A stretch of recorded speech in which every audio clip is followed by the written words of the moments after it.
सो hello दोस्तों, welcome back to my new video. तो आज की वीडियो में मैं देखने वाला हूँ एक रईस, क्या बोल रहा था मेरे को, अरे क्या बोलते हैं उसे, हाँ। तो आज मैं देखने वाला हूँ एक यूनिक वीडियो, मतलब जिसमें हम पुराने जमाने की वीडियो देखेंगे और जो वीडियो हमारे को बना रहा, मतलब एक चार्ट बोल क्या रहा हूँ मैं, हाँ, मतलब जो वीडियो बनाई है दीप श्रेक।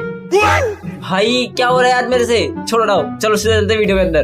तो ऐसे देखो वीडियो में पोस्टर से तो लग रहा है भाई एक ऑक्टोपस और एक पता नहीं कौन सी मछली है, ये तो बहुत खतरनाक लग रहा है। तो चलो वीडियो बिना किसी तरीके स्टार्ट करते हैं। मैं हेडफोन पे, तो भाई चलो वीडियो स्टार्ट करते हैं। साल 1997 डीप सी में एक अजीब सा साउंड आता है। 1000 किलोमीटर दूर एक सेंसर था जिसने इस साउंड को कैप्चर किया। इस साउंड के ऊपर कई रिसर्चेस चलती हैं और साइंटिस्ट ये बताते हैं कि जो साउंड था वो बहुत ही स्पेशल था, यानी एक अल्ट्रा लो फ्रीक्वेंसी साउंड जो नॉर्मली कोई भी डीप सी का क्रिएचर प्रोड्यूस ही नहीं कर सकता। यानी उस वक्त तक जितने भी डीप सी के क्रिएचर्स के बारे में हम जानते थे उनमें से कोई भी डीप सी क्रिएचर इस साउंड को जनरेट ही नहीं कर सकता। भाई इस बंदे का नाम है डीप सी क्रेजर, मेरा तो बोल दिया ऐसा नाम है, डीप सी क्रेज इसका नाम है, ठीक है।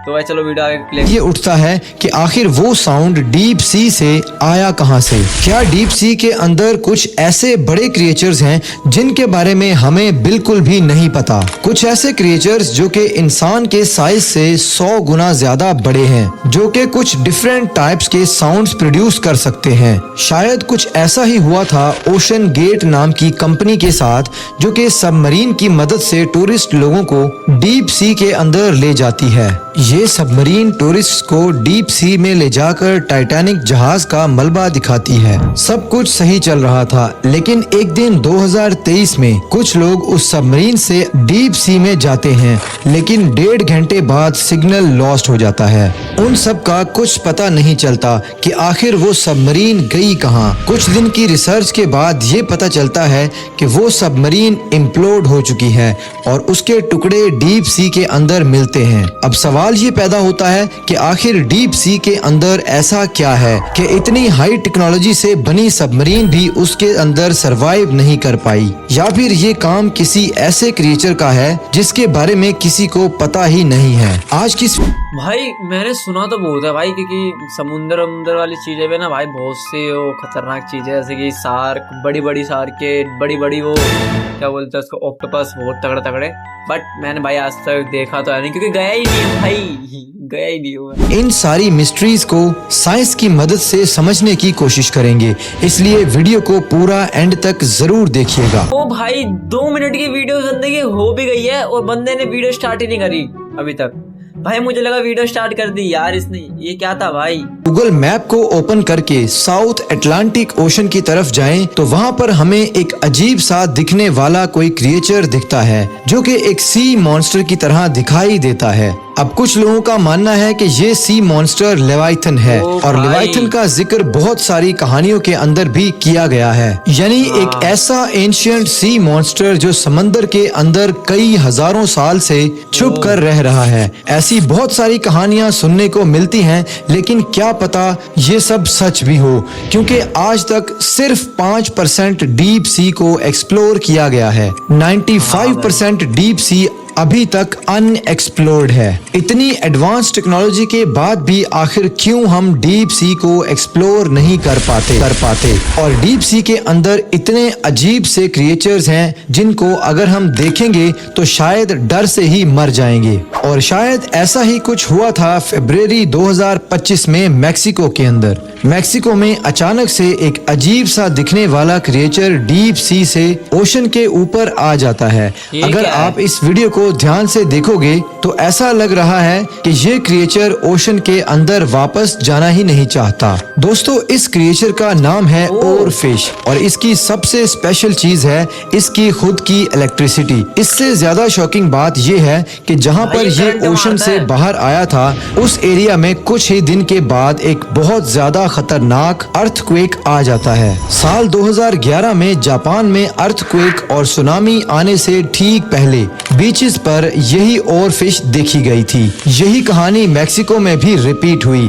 अर्थक्वेक से पहले ये और फिश नजर आई और ऐसा सिर्फ एक बार नहीं हुआ, ऐसा कई बार देखा गया है। इवन कैलिफोर्निया में भी जब और फिश समंदर से बाहर आई तो उसके 2 दिन के अंदर अंदर एक खतरनाक अर्थक्वेक वहां पर भी आया, जिसका मतलब है ये डीप सी क्रिएचर्स अर्थक्वेक के बारे में और बहुत सारी चीजों के बारे में ऑलरेडी जानते हैं। ओशन के अंदर बहुत सारी मिस्ट्रीज हैं। उन सारी मिस्ट्रीज को समझने के लिए सबसे पहले ये समझना पड़ेगा कि आज तक हमने ओशन रिसर्च करने की कोशिश तो की, लेकिन जैसे ही हम ओशन के अंदर जाते हैं तो हमारी भाई पहले तो इस बंदे का हमसे क्या मतलब है, मतलब ये जा रहा है वहाँ पे वो करने के लिए, जो भी जांच पड़ताल होती है, जो भी, भाई मेरे को नहीं पता उसको क्या बोलता है, ठीक है, मतलब ये करने जा रहा है भाई, साइंटिस्ट करने जा रहे हैं ना वो, तो ये अपना नाम क्यों ले रहा है, हम कर रहा है। चीज फेल होने लगती हैं। आखिर इसकी वजह क्या है? अब इसीलिए आपको समझना पड़ेगा कि हमारे ओशन की गहराई कितनी है। इमेजिन करो बुर्ज खलीफा, जो कि दुनिया की सबसे टॉलेस्ट बिल्डिंग है। अब उस बिल्डिंग को हम उल्टा करके ओशन के अंदर डालते हैं तो भी ओशन की गहराई नहीं नाप सकते। अगर बात करें माउंट एवरेस्ट की, उसको ओशन के अंदर डाल दिया जाए तो क्या ओशन का लेवल नाप सकते हैं? अगर माउंट एवरेस्ट के ऊपर बुर्ज खलीफा को भी रख दिया जाए और उसको ओशन के अंदर डाल दिया जाए तब भी ओशन की गहराई नहीं नाप सकते। यानी ओशन हमारी सोच से भी ज्यादा गहरा है और इसके अंदर बहुत डिफरेंट टाइप की क्रिएचर्स भी एग्जिस्ट करती हैं। इन सारे क्रिएचर्स को समझने के लिए हमें ओशन को और डिटेल से समझना पड़ेगा। ओशन को 5 जोन्स में डिवाइड किया गया है। सबसे पहले होता है द सनलाइट जोन। ये जोन 0 से लेकर 200 मीटर के बीच में होता है। अब इस जोन के अंदर सनलाइट होती है, जिसकी वजह से यहाँ पर एक्वेटिक प्लांट्स भी होते हैं। बहुत सारी फिशेस भी होती हैं, जैसे कि शार्क्स और बहुत सारी दूसरी फिशेस। डीप सी क्रिएचर्स रात को इस पोर्शन में आते हैं और इन छोटी छोटी फिशेस को खाने के बाद वापस से दिन में डीप सी के अंदर चले जाते हैं। अब बात करते हैं जोन नंबर 2 की, द ट्विलाइट जोन। इसकी गहराई है 200 मीटर से लेकर 1000 मीटर तक। अब ये वाला जो पोर्शन है, यहाँ पर सनलाइट ऑलमोस्ट खत्म होने लगती है और इसी वजह से यहाँ पर प्लांट्स भी नहीं होते और यहाँ के क्रिएचर्स के पास खुद की लाइट होती है, जैसे कि और फिश। अब ये इतनी गहराई में होते हैं कि कभी भी कुछ भी होने वाला होता है, जैसे कि अर्थक्वेक, तो इन क्रिएचर्स को पहले से पता चल जाता है और यही वजह है कि जब भी अर्थक्वेक आने वाला होता है तो और फिश सतह के ऊपर आ जाती है ताकि वो उस अर्थक्वेक से सरवाइव कर पाए। इस जोन के कुछ और क्रिएचर्स में से एक है स्पर्म वेल। ये एक ऐसी वेल है जिसका वेट 5000 किलोग्राम तक होता है और ये बहुत ज्यादा। भाई एक बार इस वेल का तुम मुंह देखो, कैसा मुंह है इस वेल का, एकदम तुम मुंह देखो, मुंह कैसा है इसका आगे से। भाई मैंने ऐसी वेल तो देखी नहीं, बट जैसे मैंने टीवी में और वीडियोस में देखा है उससे बहुत हटके है भाई। के अलावा इसके पास लार्जेस्ट ब्रेन भी होता है। यानी अगर आप पूरी दुनिया में देखो तो सबसे बड़ा ब्रेन इसी क्रिएचर के पास है। एक और क्रिएचर जिसे कोलोसल स्क्विड कहते हैं, इसका वेट एक कार के वेट के बराबर होता है और सबसे ज्यादा इंटरेस्टिंग चीज है इसकी आंखें, जो कि दुनिया की सबसे बड़ी आंखें हैं। इसकी आंखें एक डिनर प्लेट की तरह होती हैं, जिनको देखकर आप शॉक्ड हो जाओगे। इसके बाद आता है सिफोनोफोर्स। ये होता तो बहुत छोटा है, लेकिन ये कॉलोनीज के अंदर रहता है, यानी ये अपने जैसे बहुत सारे क्रिएचर से जुड़ता जाता है और एक रिबन की तरह शेप ले लेता है और इसका साइज 2 या 3 ब्लू व्हेल से भी ज्यादा बड़ा होता है। अब बात करते हैं अगले जोन की, द मिडनाइट जोन। ये जोन स्टार्ट होता है 1000 मीटर से 4000 मीटर के बीच में और यहाँ पर सनलाइट तो ऑलमोस्ट पूरी तरह से खत्म हो जाती है। यहाँ पर एनर्जी भी बहुत कम है, जिस वजह से क्रिएचर्स बहुत स्लो मूव करते हैं और यहाँ पर जो प्रेशर महसूस होता है वो ऊपर के कंपैरिजन में 380 गुना ज्यादा होता है। ये ऐसा प्रेशर है जिससे ह्यूमन बोन्स पूरी तरह से क्रश हो सकती हैं। इसके अलावा ये वही जोन है जहां पर टाइटैनिक जहाज का मलबा आज भी पड़ा हुआ है। इस जोन के कुछ क्रिएचर्स में से एक फिश का नाम है एंगलर फिश। इसकी सबसे स्पेशल चीज है इसका हेड, जो बहुत ज्यादा ग्लो करता है, यानी इस फिश के पास ग्लोइंग हेड होता है। इसके अलावा जो मेल फिशेस होती हैं वो फीमेल फिशेस के अंदर रहती हैं। इवन इनकी डेथ भी फीमेल फिशेस के अंदर ही होती है। इसके अलावा एक और क्रिएचर है जो इस जोन के अंदर रहती है, जिसका नाम है बैरल आई फिश। इसकी सबसे स्पेशल बात यह है कि इसकी आंखें 360 डिग्री मूव कर सकती हैं और इसका हेड ट्रांसपेरेंट होता है। इसके अलावा एक और क्रिएचर जिसका नाम है द ब्लैक स्वॉलर। इसके नाम से ही पता चल रहा है कि किसी न किसी चीज को स्वॉलो करने वाला यानी खाने वाला क्रिएचर। इसकी सबसे स्पेशल चीज ये है कि ये अपने साइज से 3 से 4 गुना बड़े क्रिएचर्स को भी निगल सकती है। इवन कभी कभार इसकी डेथ भी ऐसे ही होती है जब ये किसी बड़े क्रिएचर को निगल लेती है जिसको ये डाइजेस्ट नहीं कर पाती। इसके बाद आता है zone number 4, Abyss zone.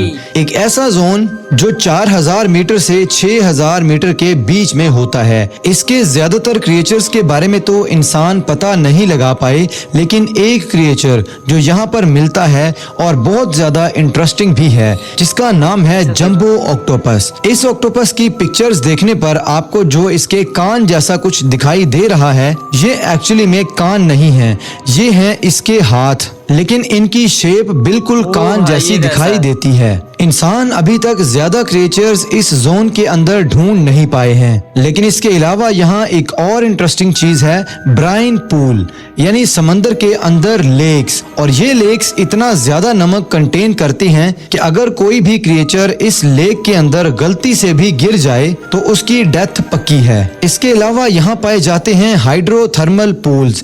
Volcanoes जहाँ से स्टार्ट होते हैं, ये वो जोन होता है। यहाँ बहुत ज्यादा गर्म पानी निकलता है जिसका टेम्परेचर होता है अराउंड 400 डिग्री सेल्सियस। अब आता है सबसे फाइनल जोन, जिसे कहते हैं ट्रेंचेस। ये 6000 मीटर से लेकर 11000 मीटर के बीच में होता है। अब ये एक ऐसा जोन है जिसके अंदर इतना ज्यादा प्रेशर फील होता है जैसे इंसान के ऊपर 1800 एलिफेंट्स को रख दिया जाए। जितना प्रेशर उस इंसान को फील होगा। भाई 1800 ऐसे बोल रहा है, मैं तो भाई एक बंदा ना एक हाथी को भी संभाले ना भाई, बहुत बड़ी बात है। ठीक है भाई, मैं तो एक को भी नहीं संभाल पाऊंगा, तो 1800 की बात कर रहा है। प्रेशर इस जोन के अंदर फील होता है। इसके अलावा यहाँ कुछ क्रिएचर्स पाए जाते हैं जैसे कि स्नेल फिश।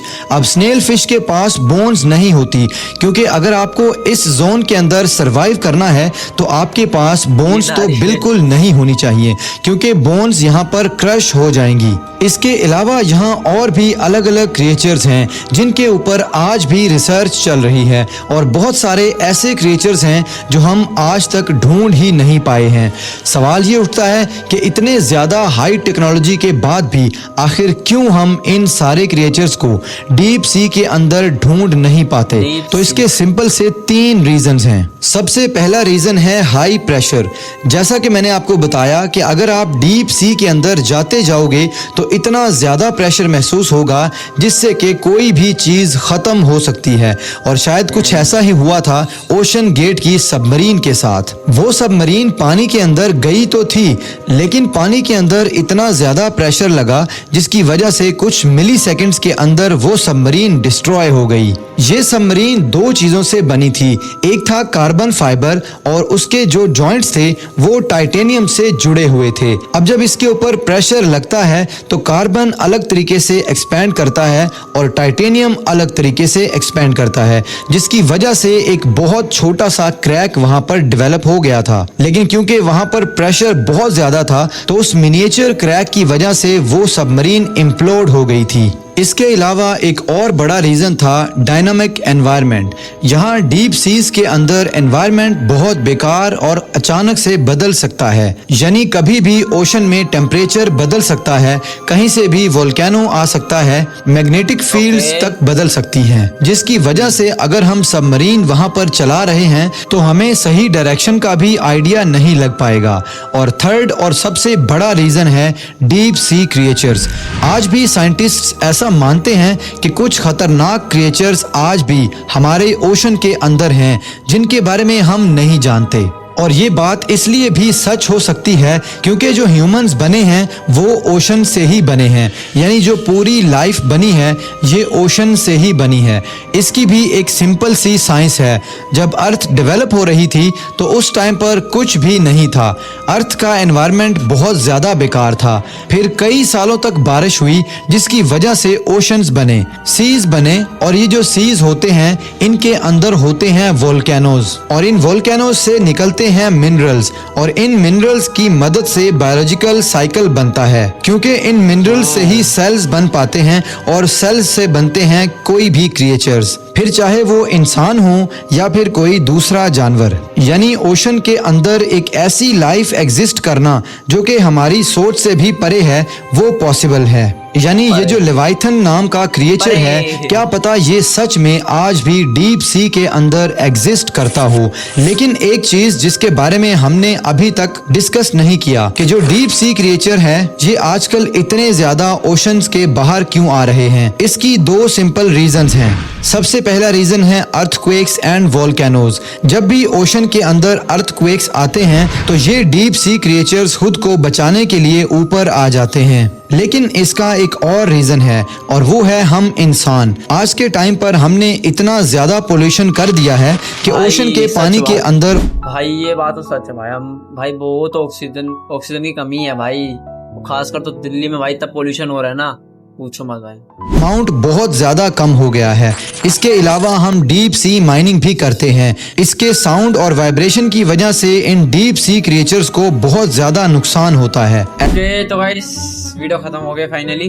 तो अगर वीडियो पसंद आई तो वीडियो को लाइक करना मत भूलना और चैनल को सब्सक्राइब करना मत भूलना। मैं मिलूंगा आपको नेक्स्ट वीडियो के साथ, तब तक के लिए बाय बाय।